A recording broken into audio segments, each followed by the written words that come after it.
तो और एक बेहतरीन दिन यूरो का, जहाँ पे हम लोग को एंटरटेनिंग फुटबॉल देखने को मिला, जहाँ पे 3-3 मैच थे और ये वीडियो में बात करेंगे एक-एक करके उस सारे मैचेस में। तो सबसे पहले बात करते हैं स्विट्ज़रलैंड और हंगरी के बीच जो मैच था उसको लेके। तो देखिए ये जो मैच था, ये मैच आप कह सकते हो कि majority of the part it was a one sided game, जहाँ पे स्विट्ज़रलैंड गेम को कंट्रोल कर रही थी, जहाँ पे स्विट्ज़रलैंड डोमिनेट कर रहे थे और स्विट्ज़रलैंड देख के लग रहा था अगर नेक्स्ट कोई गोल स्कोरर आएगा तो वो स्विट्ज़रलैंड टीम से ही आएगा। हंगरी को देख के लग नहीं रहा था कि वो लोग गोल स्कोर कर सकते हैं। हालाँकि अगर रीसेंट फॉर्म देखें तो हंगरी ने अच्छा किया है, डिसेंट सा परफॉर्मेंस दिया है, जब क्वालिफिकेशन चल रहा था तब भी और रिसेंटली जब आपका वो लोग फ्रेंडली भी खेल रहे थे, तो वहाँ पर भी वो लोग डिसेंट सा परफॉर्मेंस दे रहे थे। लेकिन कल वाले मैच में जब मैच चालू हुआ, तो पहले मिनट से ही स्विट्ज़रलैंड चढ़ी हुई थी हंगरी के ऊपर और स्विट्ज़रलैंड को एक बहुत जल्दी ब्रेक थ्रू भी मिल गया और उसके बाद तो पूरा ही मैच जो है स्विट्ज़रलैंड के कंट्रोल में ही था, specially in the first half. जो हमको पहले वाला मैच जर्मनी और स्कॉटलैंड के बीच देखने को मिला, टू सम एक्सटेंट वैसा ही मैच हो रहा था, specially in the first half. और प्रॉब्लम क्या था हंगरी के साथ, वो है कि आपका वो लोग they were not quicker on the ball.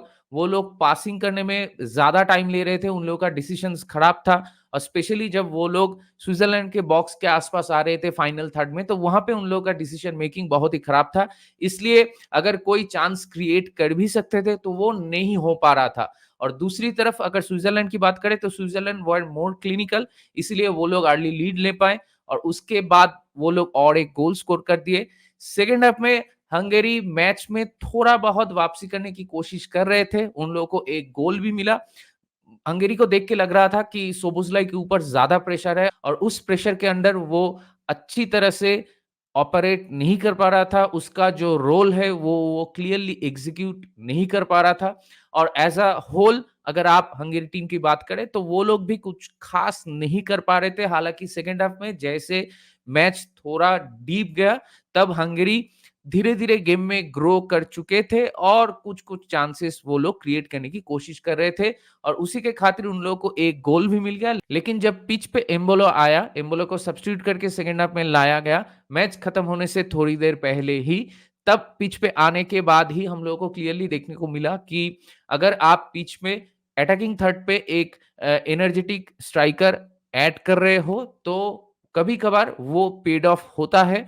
और स्पेशली जब हंगेरी का एनर्जी थोड़ा लो लग रहा था, जब मैच क्लोज हो रहा था उस टाइम पे, तो उस टाइम पे और एक इंडिविजुअल मिस्टेक हो गया फ्रॉम हंगेरी और उसको ही कैपिटलाइज करके इम्बोलो ने और एक गोल कर दिया और ये विन जो कि बहुत इंपॉर्टेंट था उन लोगों के लिए, उसको सिक्योर कर लिए। तो ये विन से एक चीज तो पक्का हो गया कि अभी ये वाले ग्रुप में, मतलब ग्रुप ए में जर्मनी टॉप करेंगे तो स्विट्जरलैंड सेकंड में फिनिश करने के चांसेस उनका और भी ज्यादा हो गया, क्योंकि हम लोग यही एक्सपेक्ट कर रहे हैं कि स्विट्जरलैंड अगले मैच पे स्कॉटलैंड को हरा देगी और दूसरी तरफ हंगेरी का मैच होगा आपका जर्मनी के साथ, जहां पे क्लियर फेवरेट्स ऑब्वियसली जर्मनी होंगे।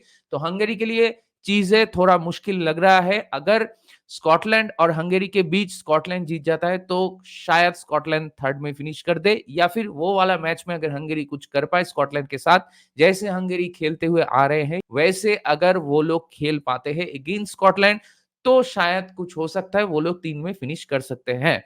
तो चलिए अभी आगे बढ़ते हैं दूसरे जो मैच था उसके ऊपर। तो दूसरा वाला जो मैच था वो था आपका स्पेन और क्रोएशिया के बीच, जो एक हेवीवेट वाला मैच था और ग्रुप बी जो कि ग्रुप ऑफ डेथ है, जहां पे आपका 3 बड़े-बड़े टीम एक साथ है, स्पेन, क्रोएशिया एंड इटली। तो यहाँ पे पहला वाला जो मैच था बिटवीन स्पेन एंड क्रोएशिया, ये बहुत ही इंपॉर्टेंट था दोनों ही टीम के लिए। तो देखिए स्पेन और क्रोएशिया के बीच जो मैच था वो स्कोर लाइन पे 3-0 है और इन रियलिटी भी मैच में स्पेन ने बहुत ज्यादा डोमिनेट किया है। Spain most of the time match को कंट्रोल किया है और उसके साथ वो लोग ज्यादा क्लिनिकल थे in front of the goals और उसके साथ साथ वो लोग अच्छा फुटबॉल भी खेल रहे थे। और यहाँ पे एक स्पेशल मेंशन करना होगा कि स्पेन के अटैकिंग थर्ड पे विंग पे लमिन यामाल बहुत बढ़िया खेल रहा था। जैसे जर्मनी में हम लोग को देखने को मिला कि जमाल मूसियाला कैसे अकेले ही ड्राइव कर रहे थे पूरे टीम को, ऐसे लमिन यामाल ये मैच में ड्राइविंग फोर्स की तरह स्पेन को आगे से लीड कर रहे थे और उसके साथ आपका एल्वारो मोराटा भी था। एल्वारो मोराटा ने पहला वाला गोल दिया और आपके पास एक पेड्री जैसा प्लेयर है। बीच में एज ए सीडीएम आपके पास रॉड्री है, तो आपके टीम में वो क्वालिटी है, आपके टीम के पास वो क्लच प्लेयर्स हैं जो मोमेंट्स पे खेलना जानते हैं। आपके टीम में एक कार्वाहल जैसा एक प्लेयर है जो मेरे ख्याल से अपना पहला यूरो का मैच खेला, क्योंकि इससे पहले एस्पिलिक्विटा खेलता था तो उसको ज्यादा मौका ही नहीं मिलता था यूरो के लिए, और उसने खेला ही नहीं, उसने गोल भी स्कोर कर दिया।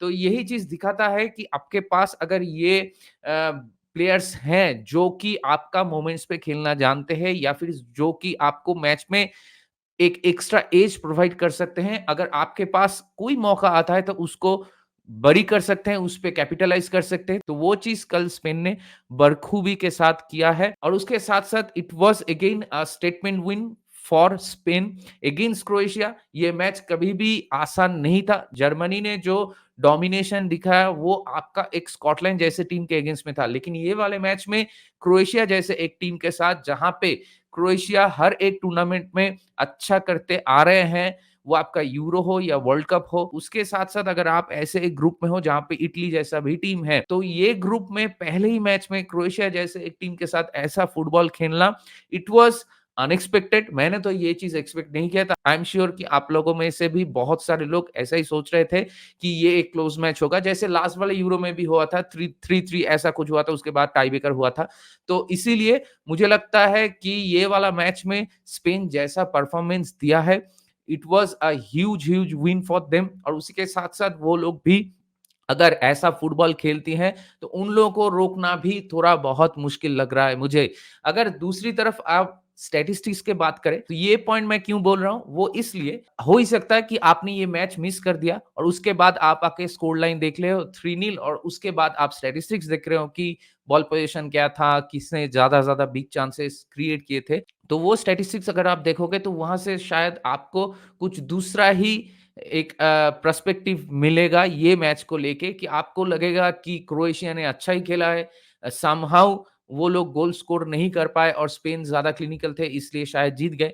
तो मैं आपसे एक काम करता हूँ, मैं आपसे ये स्टैटिस्टिक्स जो है वो एक बार शेयर ही कर लेता हूँ। तो ये रहा आपका स्टैटिस्टिक्स, जहाँ पे आप देख सकते हैं कि बॉल पोज़ीशन जो था वो क्रोएशिया के पास ज़्यादा था। टोटल अटेम्प्ट्स जो है वो क्रोएशिया के पास ज़्यादा है। आप अगर देखें नंबर ऑफ अटैक्स वो भी क्रोएशिया के पास ज़्यादा है। आप देखिए पास कंप्लीशन वो भी क्रोएशिया के पास ज़्यादा है। तो और अगर डिटेल में जाते हैं अटैक में, तो आप देखिए ऑन टारगेट जो अटेम्प्ट्स हैं, वो भी क्रोएशिया का 5 है और स्पेन का 5 है। तो ये देख के लगेगा यही कि क्रोएशिया ने क्या ही उखाड़ लिया था मैच में, उन लोगों का बैड लक था शायद, तो इसलिए मैच वो लोग नहीं जीत पाए या फिर ड्रॉ भी नहीं निकाल पाए। लेकिन ऐसा था नहीं सिचुएशन।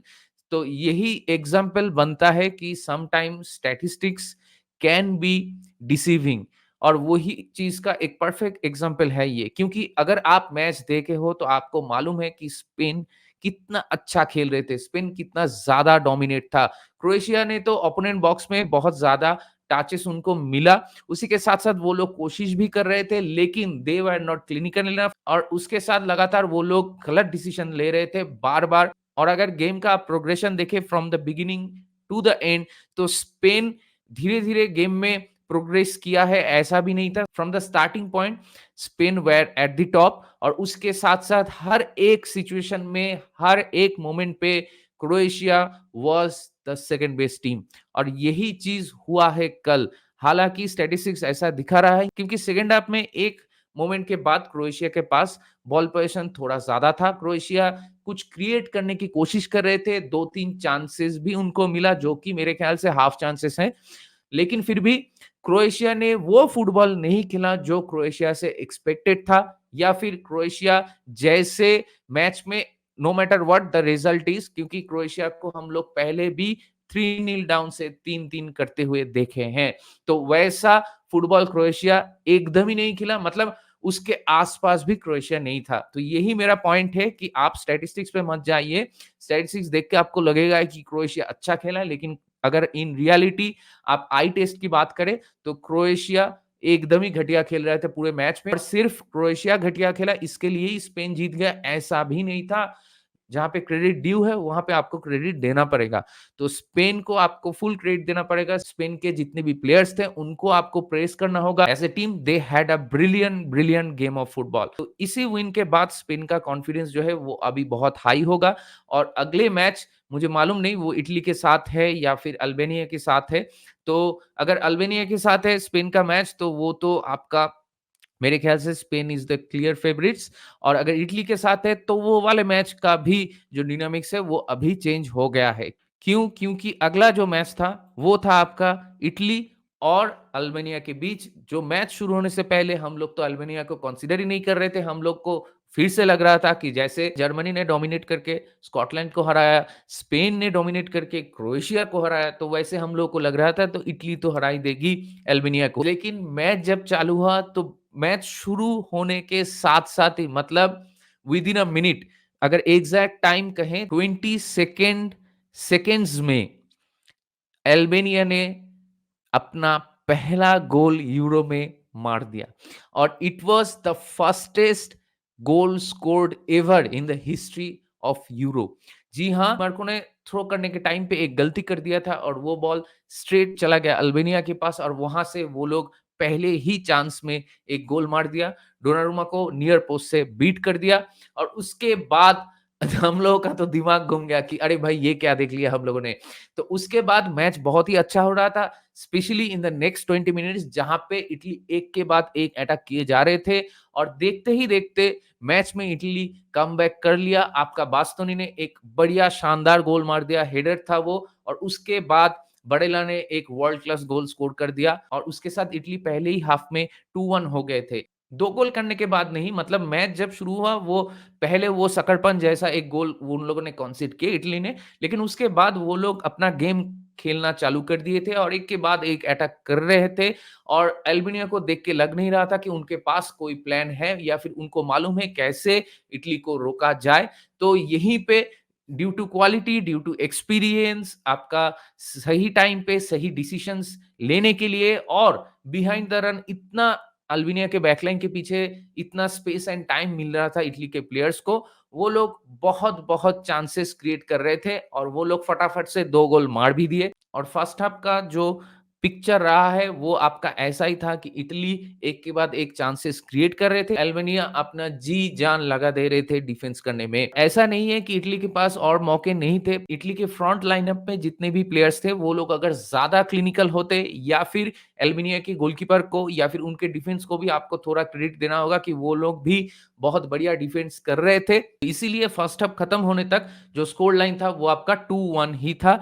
इटली और एक गोल का कुशन नहीं बना पाए। सेकंड हाफ चालू होने के बाद पहले 10 मिनट के अंदर इटली ने ठीक-ठाक फुटबॉल खेल रहा था, लेकिन धीरे-धीरे इटली का जो इंटेंट हम लोग को देखने को मिला था पहले हाफ में, वो कहीं पे खो गया और अल्बानिया धीरे-धीरे मैच पे ग्रो कर रहे थे और थोड़ा बहुत टायर्ड लेग्स भी लग रहा था। वो लोग सब्स्टिट्यूट भी किए इटली लेकिन फिर भी अल्बानिया अच्छा खेल रहा था, specially in the last 15 minutes और उसके साथ-साथ मैच खत्म होने से पहले स्टॉपेज टाइम पे उन लोगों को एक अच्छा चांस भी मिला था जो कि थोड़ा बहुत टफ था और उसके साथ-साथ उसमें डोनारुमा का तो कोई क्रेडिट नहीं है, उसको मतलब वो उसने जानबूझ के वो सेव नहीं किया लेकिन फिर भी Italy was lucky not to consider goal क्योंकि अल्बानिया धीरे-धीरे प्रेशर क्रिएट कर रहे थे और ये चीज़ अल्बानिया से उस ऐसे एक सिचुएशन में हम लोग एक्सपेक्ट नहीं किए थे क्योंकि मैच शुरू होने से पहले तो हम लोगों को लग रहा था ये एक वन साइडेड मैच होगा। लेकिन उसके बाद जब मैच चालू हुआ,